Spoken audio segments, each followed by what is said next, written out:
আজকে অনেক সকাল সকাল উঠে আমার মেয়েটা গোসল করে নিছে, কারণ ওর এক্সাম আছে, এক্সামের জন্য রেডি হচ্ছে। আর আমার মেয়েটা কিন্তু অনেক কিউট আর অনেক ভদ্র। ওর কথাবার্তা শুনলে আপনারা বলবেন যে এত সুন্দর একটি মেয়ে এত সুন্দরভাবে কথা বলে।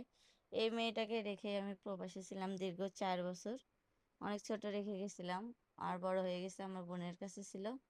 তো টাকার কাছে সব কিছুই হার মানে, যেহেতু আমারও পারিবারিক একটু সমস্যা ছিল, যার কারণে আমার এই ছোট্ট বাচ্চাটাকে রেখে প্রবাসে যেতে হয়েছে। আমি সব কিছু আপনাদেরকে বলবো ধাপে ধাপে, এক এক করে সব কিছু আপনাদেরকে বলবো।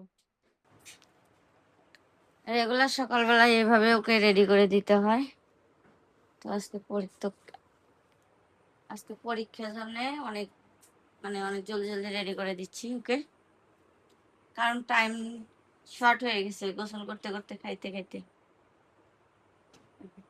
ঠিক, নুসরাত একদিনও নিজের হাতে ভাত খায় না, প্রত্যেকদিন ওর খালামণি ভাত খাওয়াই দেয়।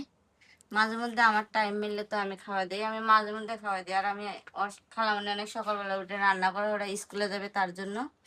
তো আজকে তো পরীক্ষা, একটু লেট হয়েছে, তো জলদি জলদি খেয়ে ওরা রওনা দেবে।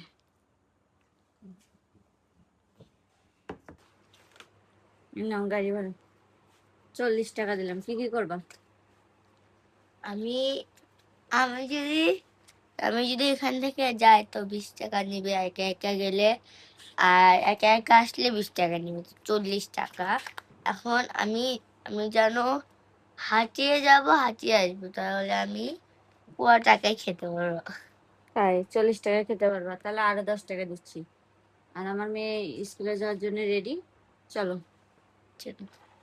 দিয়ে দেবে, চলো স্কুলে। নুসরাত বাই বলে দাও। Bye guys. আচ্ছা যাও, দেখে শুনে যাও, কেউ ডাকলে জানি যাও না, ঠিক আছে? আর পরীক্ষা শেষ হলে আমি নিতে যাব, আমি যাব বাজারে। আচ্ছা যাও। Bye bye guys. Bye bye মামু।